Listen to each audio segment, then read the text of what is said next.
नमस्कार। गांव धनाना, जिला सोनीपत, हरियाणा।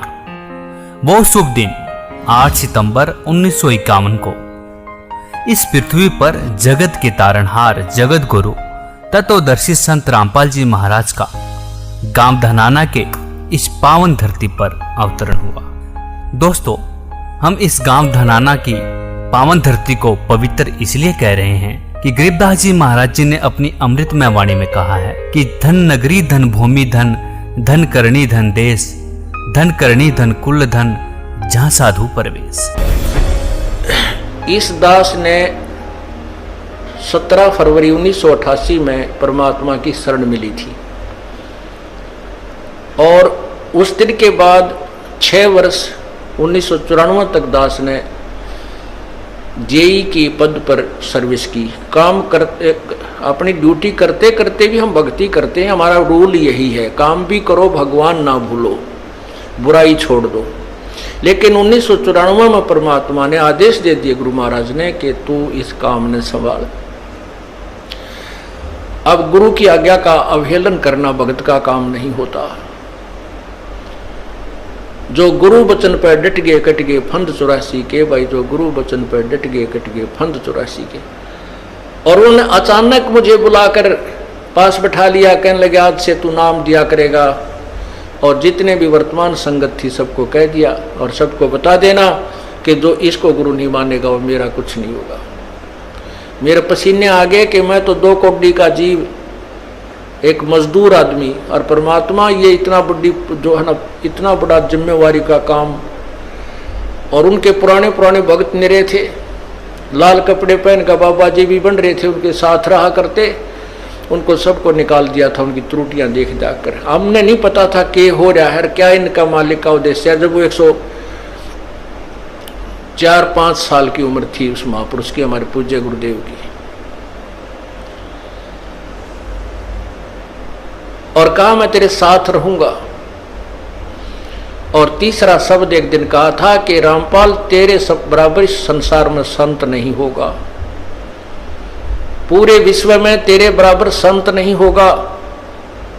अब इस दास का और संत का के मेल था। हम तो भगत थे, दास थे, भगवान की भक्ति करते थे, अपनी नौकरी भी करते थे, बच्चे भी पालते थे।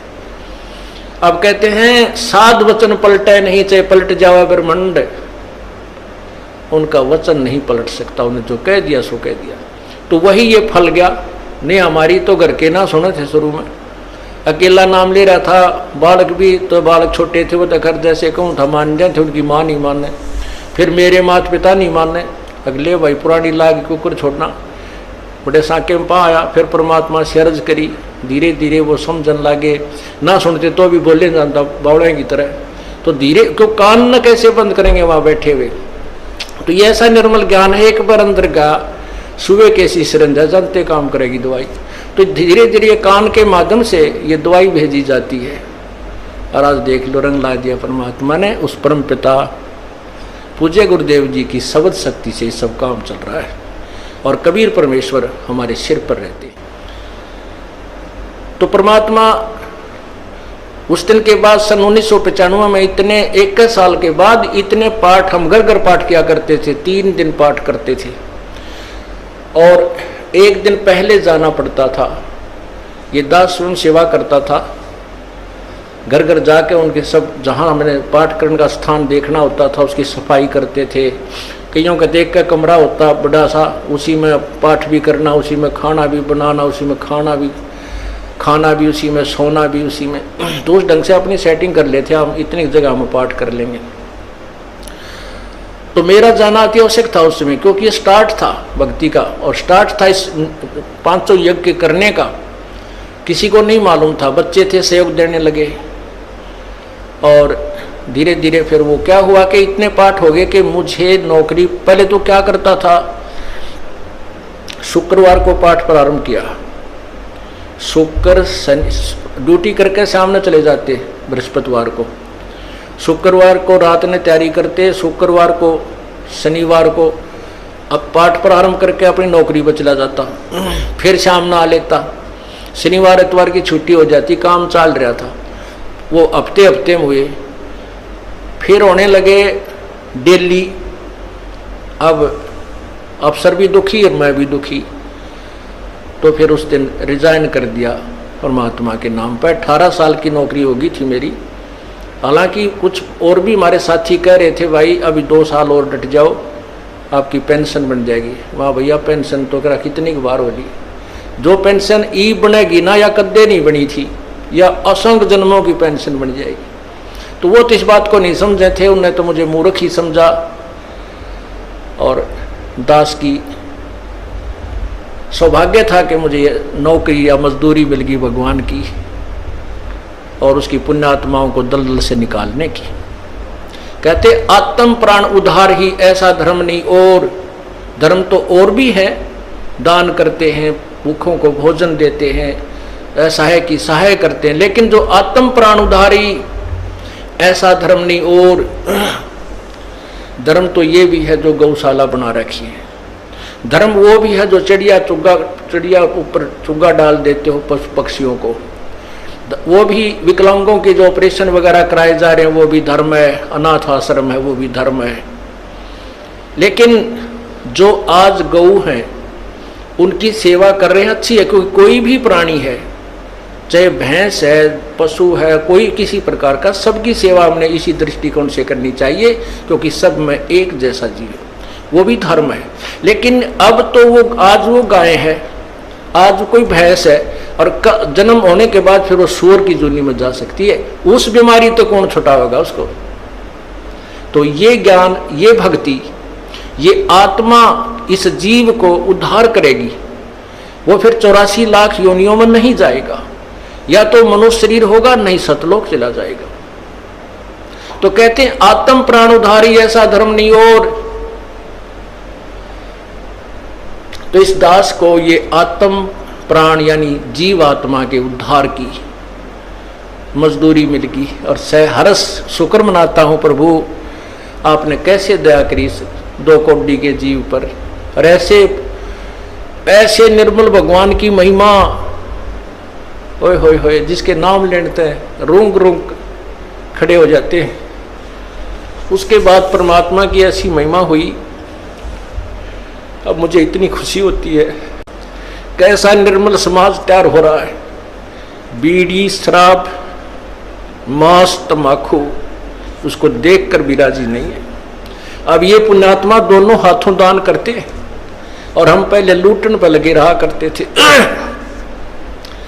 पाप बढ़ाते थे। ये माया साथ नहीं जानी थी कि इतना नरक इकट्ठा कर रहे थे। और परमात्मा क्या कहते हैं, सतगुरु के सिजदा करूं कर्म छुटाए कोटि, और जो ऐसे सतगुरु की निंदा करे फिर जम तोड़ेंगे होठ। अब जो लोग बिना देखे सोचे समझे और भक्तों की संतों की बुराई करते हैं, अब क्या बताते हैं कि सतगुरु के सिजदा करो जिसने कर्म छुटाए कोट, करोड़ों पाप कर्मों से हटाकर और पुण्य कर्मों पर लगा दिया। कितने पाप कर्म बचा दिए हमारे। और जैसे ऐसे सतगुरु की जो निंदा करते हैं, कहते हैं उनके जम तोड़ेंगे होठ, यम के दूत उनके ऐसे लठ मारेंगे, चाहे कितने लागो, मुंह पे, होठा पे। होठ इसलिए कहा कि इस पर ज्यादा दर्द होया करे, सोई भी बड्डी आया करे। तो कहते हैं वो जम तोड़ेंगे होठ जो बकवाद किया करते थे, संतों की निंदा करते थे। नित्यानंद जी महाराज ने यहाँ तक कहा है, भाई तू ना मानता ना, ठीक है, अपना और काम कर ले और कुछ कह सुन ले, पर संत की निंदा मत करिए, ये तेरे लिए बहुत जबरदस्त पाप बन जाएगा। लेकिन जो इस मार्ग से परिचित नहीं, वो नादान बच्चे आगे में हाथ दे देते, बिजली के तार को छू लेते। और ज्ञान होता सत्संग से, और सत्संग में ये काल नहीं आने देता। तो उस दिन के बाद परमात्मा की ऐसी रजा हुई कि बाग लाग गया भगवान का। और यही प्रार्थना करता रहा, परमात्मा तेरे बच्चे तुझे समझे पहचाने, दास को ये नौकरी दी है, इसमें सफल भी आप ही करोगे। इन लोगों ने तो आपको भी नहीं बख्शा था, जब जिसमें आप यहाँ आए थे काशी में 120 वर्ष रह कर गए, सारा जीवन आपके पीछे पड़े रहे, उन दुष्ट आत्मा स्वार्थियों ने अपने स्वार्थ के लिए जनता को सत्य ज्ञान नहीं समझने दिया और परमात्मा को बहुत यातनाएं दी गई। अब उनकी जो यातनाओं उनके साथ जो हुए संघर्ष को देखकर इस दास का दिल डटा हुआ है कि हमारे साथ तो अभी कुछ भी ना हुआ है। जो उस परमात्मा के साथ कितना तेल के कढ़ाई में डाल दिए, कितना काट काट के घेर दिए, कितना कुएं में डाल के ऊपर तो डले ठोक दिए, फिर भी डोके न पाए।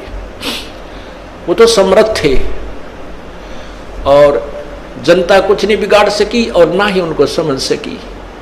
समझना चाहिए था, कुछ लोग समझे भी थे, लेकिन बाद में फिर वो ठीक ढंग से ना लगे तो भगवान ने उनको स्वयं ही रिजेक्ट कर दिया था। परमात्मा क्या बताया करते थे, कैसा ऑथेंटिक उदाहरण दिया करते थे।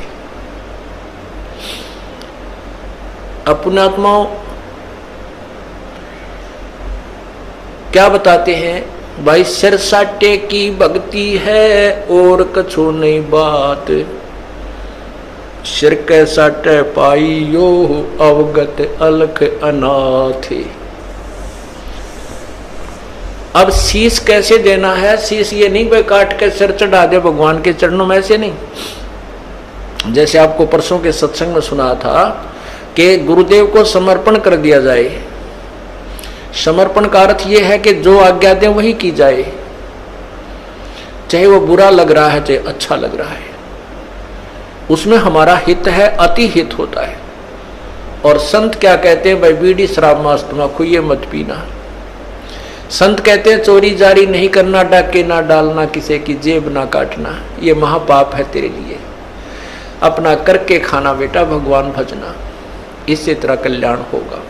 और हम यही वचन नहीं मानेंगे तो फिर यहाँ स्कूल में आने की आवश्यकता क्या है, इस विद्यालय में सत्संग में आने की आवश्यकता क्या है। हम गलतियां भी गलती पे गलती करते रहे और फिर सत्संग में भी आ रहे हैं तो वो फेल हो जाएंगे विद्यार्थी, वो पास नहीं हो पाएंगे।